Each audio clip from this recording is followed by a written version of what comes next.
Hello everybody. Well, it's been a little while.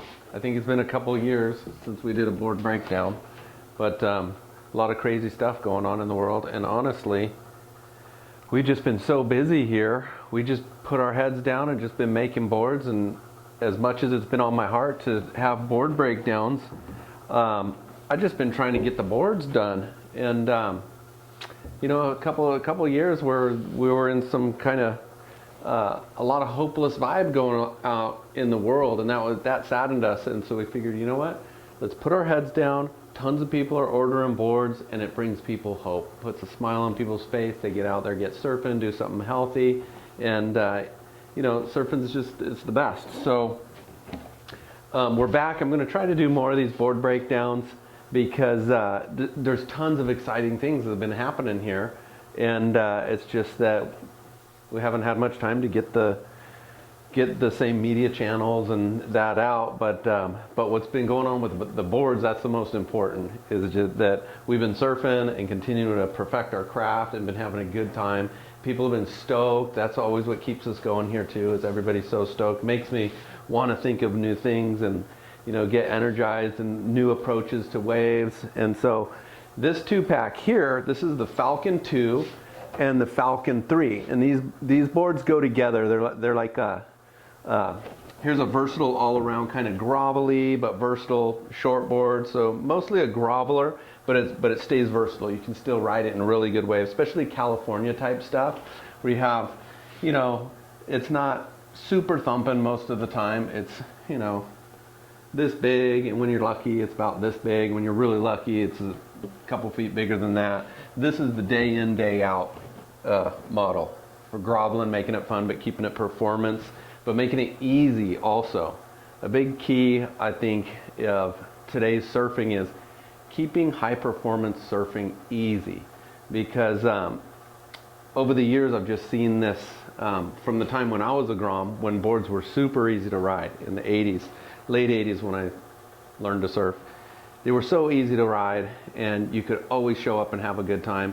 And you know, a little bit of that has strayed as boards have progressed, but as the pendulum swings, it always kind of swings back. And in my mind, the last couple of years, I've just really been wanting to make boards that are more high performance, but that don't make your brain and your body work extra hard, where, hey, I got to get a coach full time and I got to go to the gym full time and I can't eat, you know, what I really want to be because I got to have no extra weight on my bones. And I got to be getting myself filmed and then watch the clips and break it down. And to me, like, you just want to be careful of that, so you don't squeeze all the beauty and the fun out of surfing just by trying to make your boards work. So this is an easy one that is the grovelly side of things, and you can see it's got a double wing swallowtail. And the double wing, what that does, people ask me like, "Whoa, that's kind of busy in there. Is that too busy?" This is not busyness. This is what this is a practical way to loosen your board up in turns. So when you have flatter rocker boards like grovelers, they got to get up and go quick. So you got to flatten the rocker, but sometimes those stiffen up when you flatten them. So you put a wing at the front fin and a wing at the back fin, and as your board is turning, the water's releasing off the points where your fin's engaging with the rail, and it just gives it a break point for the water, so it frees things up. And it reduces some of the area. You'll see there's a lot of area right here. So it's a pretty full tail. But if you carry that fullness all the way through, they can get a little sluggish through turns. So you pull in some of the area, you create release points, and then you have a swallowtail too, releases the water. When you're pushing that tail block through a turn, the water is able to push through the block easier. The rails are, you know, nice and full and boxy, but real edgy back in here. And then the real beauty of this thing comes in something called a reverse Vee, that when I was a kid was a big deal. There was a shaper named Maurice Cole and Tom Curran, like the surfer of when I was a grom. They teamed up and they came out with this thing called the reverse Vee, because boards used to have V back through the fins to get them to tip and turn. It was kind of a borrowed from the longboard era. And but they would slip, they'd slide out. They didn't create a lot of drift, they didn't create a lot of lift, they didn't create a lot of drive. It was just sort of like, okay, let's get the board to tip so it'll turn. And that's what boards were. And so when I first heard about the reverse Vee, which took the V from being back in here and moved it up in the nose, I remember thinking, whoa, well, Tom Curren's ripping and reverse Vee, what's going on with that? I want to know more about that. And it just so happened that when that came out, I had just graduated from high school, and growing up on right-hand point breaks, I always used to see Jeffreys Bay and go, oh my gosh, that's like a point break, but what a point break is like in heaven. And so when I graduated from high school, one of the first things I did was, I'm moving to J Bay. And it was funny, me and like all my friends were gonna go. We all talked about it, and then slowly each of them kind of dropped by the wayside till I was left alone to go. And I thought, should I pull the plug or should I still go? I ended up just going by myself, and one of the best things I ever did. And so I was in J Bay in 1991, and it was the first time Tom Curren ever surfed J Bay. And I was in the water, and his very first session there, I was down at like 2 points down from where he was, and at a place called The Point, and tubes, a little tubey section way down at the low part of the point at J Bay. And I see this guy ripping, doing these really, for that time, the turns were drawn and with speed and power and flow, and on rail in such a way where it's through the second half of the turn, they were picking up speed. Where in those days you do a big turn with a lot of spray and you would slow down through the second half of the turn. And I remember seeing these huge sprays and gaining speed out of the second half of the turn, and it was like a half a mile away. And I thought to myself, this guy surfs better than Tom Curren. So I paddled up the point. Sure enough, it is Tom Curren. And I'm thinking, oh, better than Tom Curren. It is Tom Curren. And that was his first wave that I saw, and it made the reverse Vee famous. And then after that year, the reverse Vee kind of disappeared, and you never really heard much about it ever again. And kind of the thing was that it would work in good waves, and it did pick up speed through on-rail turns and increase your speed and increased hold, and just changed the curve of the rail line so that the rail didn't dip down so low up in here. It pulled the rail line up in here so the water wouldn't come over the deck, and also put more of the curve back in here. When you're doing a turn, when there's more curve in here between your feet, the board will pull a tighter arc and drive through it faster. So that's what goes on with that design concept.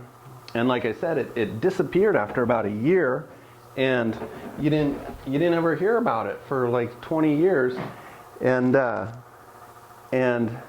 a year and a half ago, I was visiting my friend Nick at his boat yard. He builds custom boats, and we were looking at the holes and how he's designing holes, and he's explaining to me, yeah, it's similar to boards, and this hole does that. And a boat hull is basically a reverse Vee. It has V up in the front, and it's kind of concave like this, so as the water hits it, the water funnels in and it splits it off the bow and it sends it down the back. And so I thought, wow, the reverse Vee, wow, J Bay, good memories, wow, whatever happened to that? And I thought, you know, the concept still rings true. It still makes sense. And maybe you can incorporate it and kind of bring it back to the modern era with the new things in boards and new concaves and heavier concaves and different rockers, and incorporate it in so that it is not just, you know, as one-dimensional where it only works in good waves. But if you can make a board that keeps its drive, but then uses that hole, that V hole up in the front of the nose, which is what this one has,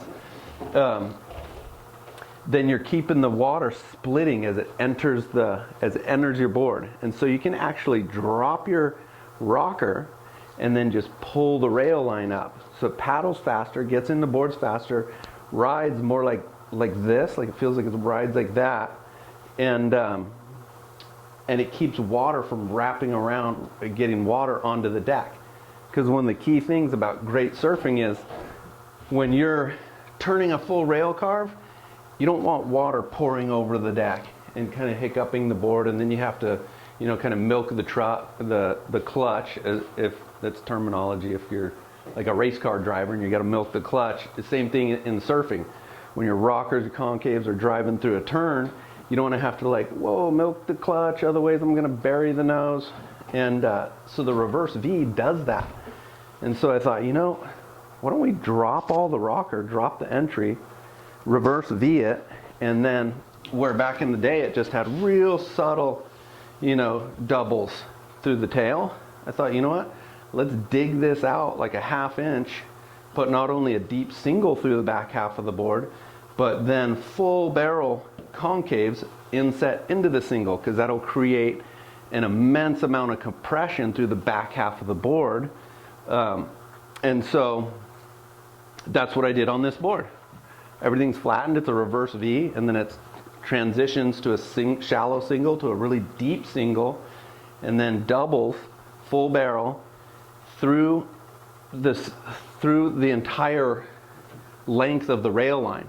So it's actually Reverse Vee, but a concave V, and then full barrels all the way through the bottom, set into a deep single through there. And it creates so much lift in the back of the board that you actually feel the board like will ride like this, and just almost like a hydrofoil, or where it just lifts up on the water and is free also, because you have very little surface of the board through the back half of the board on the water, because it creates a vortex of so much water flowing through the bottom that's like a river of water flowing through here. So you actually have the water of the wave face interfacing with the water coming through the bottom of the board. So anytime you have water on water interacting rather than water on surface, you're running free.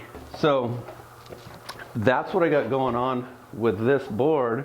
And the amazing thing is it works. So it's like an old concept from whatever, 30 years ago, 25 years ago, brought back, but made in a really versatile form with something that's really important with this type of board, because it rides very differently from typical single to doubles, or just most boards.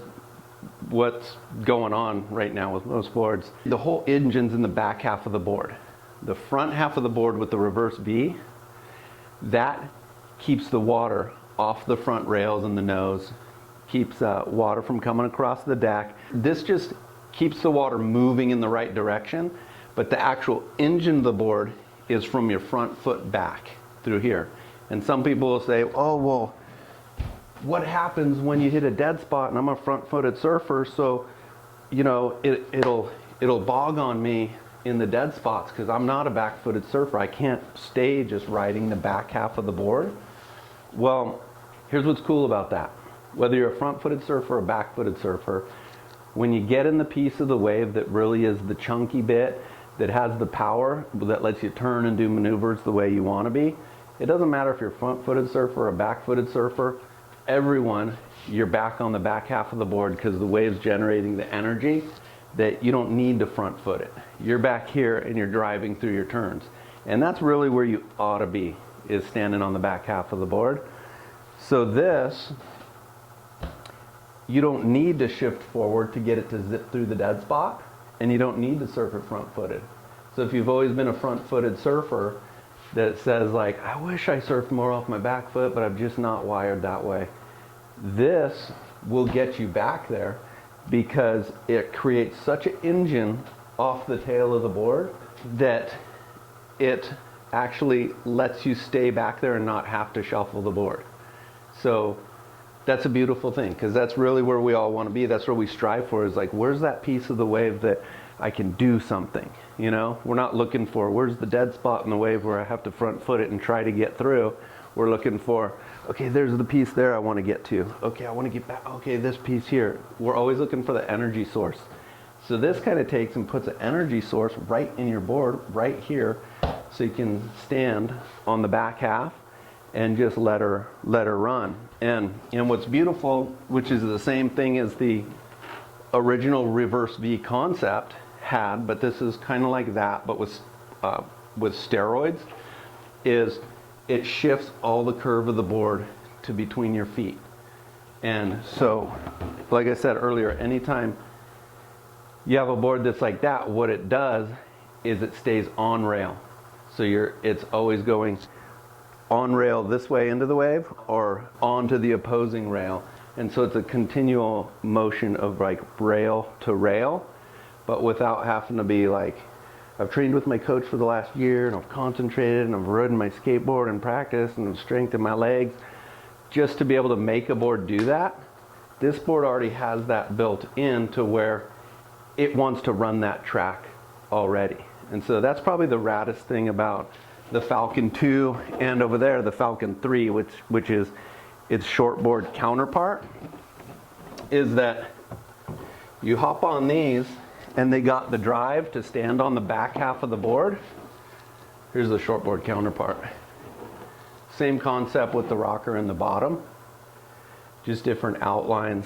This one's foiled out a little bit more, a couple inches longer, like regular shortboard dimensions. And this one has a hair more curve throughout, just so it'll fit even more in a pockety, pushier, good shaped wave. But the beauty is these are both designed to already want to be ridden and stay here without having to shuffle around. Stay here and let it run on rail and pick up speed, hold on rail and drive, increasing the speed through the second half of the turn. And so that's what these two are all about, Falcon 2, Falcon 3. And I guess you would say that, you know, wow, there's a lot going on with that board. And a lot of times I'd be like, there isn't really, it's pretty simple. It's just the way it's put together. But this actually, there's a lot going on with this new design.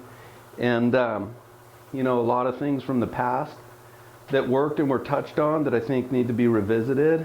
And a lot of new combinations put together in a particular way that I believe hasn't been revisited and hasn't been kind of retooled in this fashion. And it brings out something in surfing that's the direction we all want to go, that we're all looking for, and something that you don't have to overthink, that just is already wanting to go there and do that. And for me personally, part of the reason I even started shaping boards was like, I need something that will already like get there and be going there one step ahead of, you know, what my brain is even thinking yet. I need the board already kind of going that way. And so that's always the thought behind my boards. And this is the latest version of that for people that want to surf on rail and drive extra speed through the second half of their turns. Falcon 2, Falcon 3.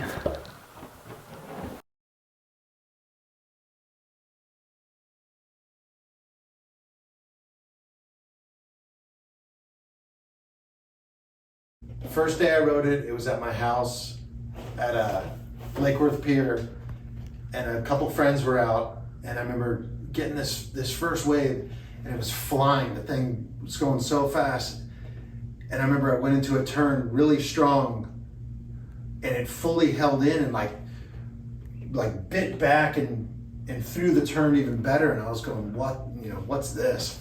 And called Todd up, and I was like, I don't even want to ride the board. It's too good. I want to save it for some incredible day or an incredible trip. Todd always laughs at me because I do that. So when I go on a great trip, I have these incredible quiver, but he's like, stop doing it, get on the boards, I'll make you another one. But yeah, the Falcon 3 is a speedy board that can hold a rail, and I feel like that's all Todd and I do is chase these boards that are just going faster, that hold a rail, that spring back, you know, give you, I don't know, just that incredible feeling that you love. And this board does it.